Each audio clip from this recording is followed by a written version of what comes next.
Bumili pala ako ng paa ng baboy at bumili rin ako ng mga gulay. Bumili rin ako ng munggo at bumili rin ako ng hotdog para sa pang-ulam kong umaga. Hello mga langga, for today's video mga langga ay marami tayong ganap ngayon dahil magaling na ang nanay nyo. Dahan-dahan lang muna tayo ngayon mga langga dahil hinihingal pa rin ako. Pero mas okay na ito mga langga kaysa dati. Praise God. Kung napansin niyo mga langga, pagdating ko ay agad-agad ako kumuha ng tupperware at ilagyan ko ng tubig dahil ibabad ko itong mga gulay. Hapon na rin kasi ako nakapunta ng palengke mga langga dahil hinintay ko itong mga anak kong magdating sa bahay para may magbantay kay Bibi Ilongga. Kaya itong mga gulay na naabutan ko mga langga ay medyo laos na dehydrate na baga mga langga. Para mabuhay silang muli mga langga at gumanda yung dahon, ibabad muna natin ng ilang minuto dito sa tubig. At nakabili pala ako ng malaking paa ng baboy mga langga, kaya pina-slice ko na doon sa gibilihan ko. Tapos pagdating ko sa bahay mga langga, may nakita ako may balahibo pa pala. Kaya ang ginawa ko mga langga ay isunog ko muna dito sa gasol. Para kahit papano mga langga matanggal-tanggal itong mga balahibo kaysa lutuin. Parang kakaiba kapag magkain ka mga langga kapag mayroon pang balahibo. Kaya mas maiging tatanggalan natin mga langga para masarap ang pagkain natin. Pasintabi lamang po sa ating mga kapatid na Muslim at sa mga kapatid nating hindi kumakain ng yubab or baboy. Pwede nyo pong i-skip ang video na ito. Alas 5 na talaga ako nakapamalingki mga langga dahil hinintay ko pa si Ate Ses magdating sa paaralan. Pero mas okay naman kung hapon ka na mamalingki mga langga dahil marami pa namang pabili. At saka malapit lang rin ang palengke sa bahay namin mga langga. Pwede lakarin or pwede rin sa magsakay. Pero kung nagmamadali ka mga langga, pwede ka nang sumakay. Pero kung hindi ka naman nagmamadali, pwede ka rin maglakad. Pero ako mga langga dahil bago lang ako gumaling sa trangkaso, so nagsakay ako mga langga para madali rin ako makauwi dahil hapon na talaga. At pag uwi ko mga langga ay diretsuhan luto na ni. Pero madali lang ito maglambot mga langga at makakain kami agad dahil meron tayong pressure cooker. Alam nyo ba mga langga, mas maganda talaga yung pressure cooker na galing sa Korea. Kasi ilang minuto lang talaga mga langga. Hindi sa pagmamayabang no. Pero ang bilis talaga makalambot ang pressure cooker ng galing sa Korea mga langga. Ang gisit ko na oras mga langga ay 15 minutes. Pero 10 minutes pa lang mga langga binuksan ko na. Sobrang lambot naman mga langga. Oy, pwede mo lang hindi nguyain mga langga dahil sa sobrang lambot. Kung magbili ka ng pressure cooker na galing dito sa atin mga langga, matagal talaga pag ilang oras pa ang paglaga mo.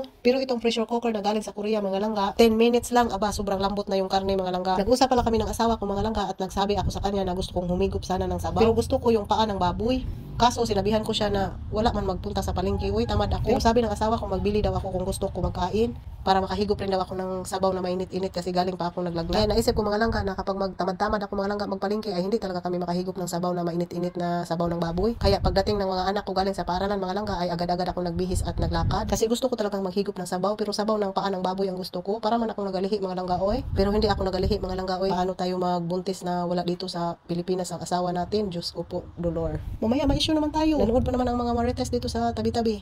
Charot.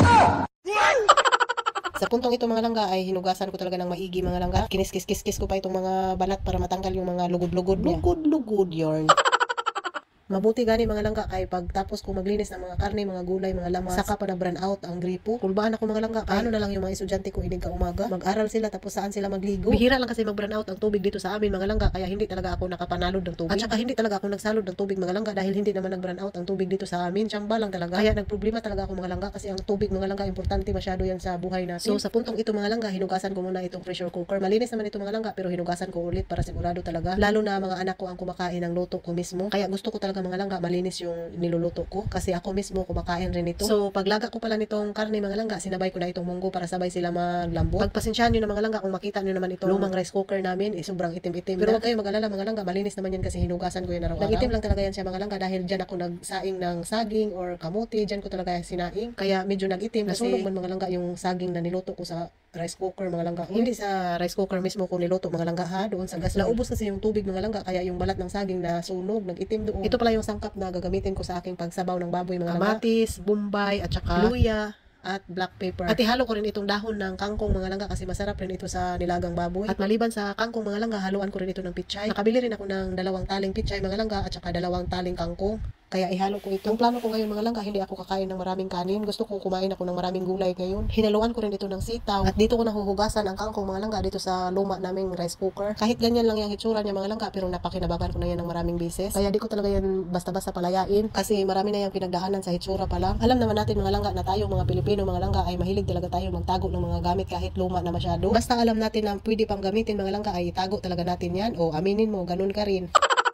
So, gumagamit pala ako ng timer, no? Ang gisit ko na time, 15 minutes kapag mag-whistle na yung pressure cooker. Pero hindi pa rin yan nasunod mga langga dahil na-try ko na kasi yung first and second kung pag pressure cooker mga langga, madali lang talaga siya maglambo. Yung una-una mga langga, inabot ko lang 20 minutes pero sobrang durog na yung karne. Yung pangalawa ay 15 minutes pero medyo malambot na rin. Kaya ngayon mga langga, naisip ko 18 minutes ko lang, tama-tama talaga mga langga. Tama talaga ang lambot. Maganda ang pagkalambot niya mga langga dahil hindi masyadong lata at hindi rin masyadong matigas. Ganito talaga ang hinahanap ko mga langga, at least ngayon na perfect ko. So dahil sobrang haba na itong nagawa kong video mga langga at makakapagod mag voice over, so abangan ninyo ang part 2 sa aking pagluluto ng paa ng baboy. So yun lamang for today's video mga langga. God bless and thank you for watching. Ingat po tayo.